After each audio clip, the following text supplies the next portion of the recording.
Toxic haze is choking Southeast Asia, and it's coming almost every year from forest fires in Indonesia. A study from Harvard and Columbia has found smog from forest fires caused the deaths of about 100,000 people from across the region last year. It can cause problems including lung cancer and cardiovascular disease. Indonesians are by far the most affected, but the smog also reaches Singapore and Malaysia.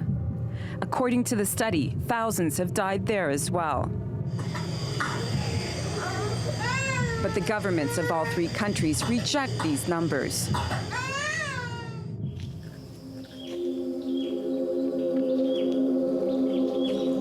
Palm oil is the key ingredient in popular consumer products ranging from toothpaste to lipstick.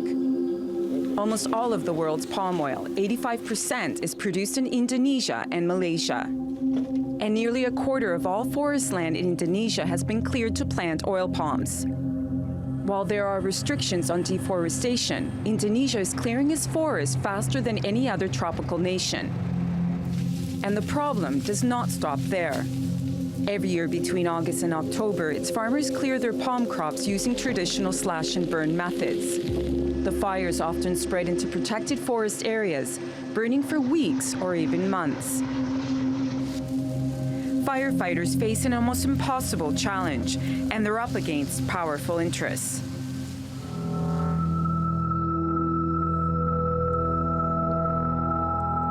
The forest fires and toxic smoke have strained relations between Indonesia and its neighbors, forcing the government to go after companies and individuals who set fires and improve ways of extinguishing them.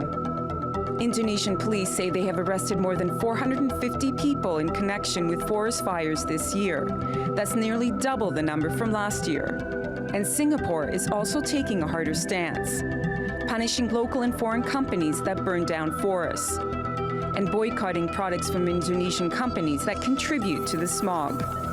But so far, they haven't been able to prevent the haze and deaths from happening again. Christine Pirovolakis, The Newsmakers. Well, joining me now from Harvard University in the US is Loretta Mickley. She's a senior research fellow focusing on chemistry and climate, and one of the lead authors of the study on the numbers of deaths caused by that haze last year. Thanks so much for joining us, Ms. Mickley. Looking at those numbers, 100,000 premature deaths directly connected to this in 2015. It's enough to sort of make you fall off your seat when you read that stat. I looked a little bit closer at it, and I'm not a scientist and I'm not a statistician, but this seems to be based on a statistical probability, or based on your models, of the amount of people on average who might have been killed. So my question is, how can we be so sure that that number checks out and that it's accurate? Thank you for your question. So we know that the World Health Organization estimates 3 million people die annually due to air pollution. So it makes sense that such a huge, severe haze in equatorial Asia would lead to 100,000 deaths, excess deaths related to that haze. We use satellite measurements to estimate the smoke emissions from fires. We used a model to track where the pollution was going, who was affected, something like a weather model. And then we used well-established relationships between health effects and particle pollution. These particles work their way deep into the lungs and can cause various diseases like cardiovascular disease, lung infections, and stroke. That is well known. Our methods are not unusual. They're well established. They're in use by, as I said, the World Health Organization, the World Bank, and the U.S. Environmental Protection Agency.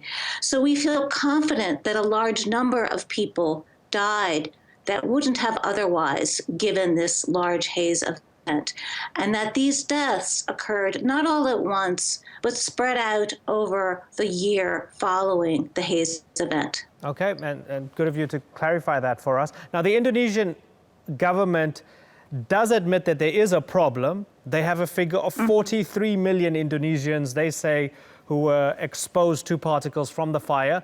But they say 500,000 people only suffer from minor health problems as a result of the haze. Do you believe them?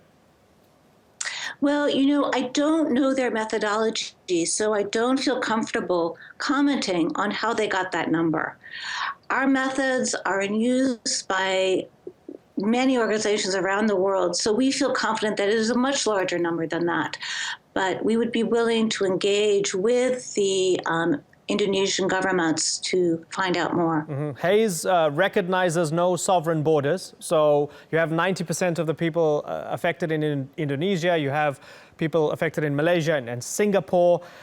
Does it become a challenge in suggesting alternatives and changes to practice? Because given that the source comes from one country, but it affects multiple countries, how do you solve that riddle?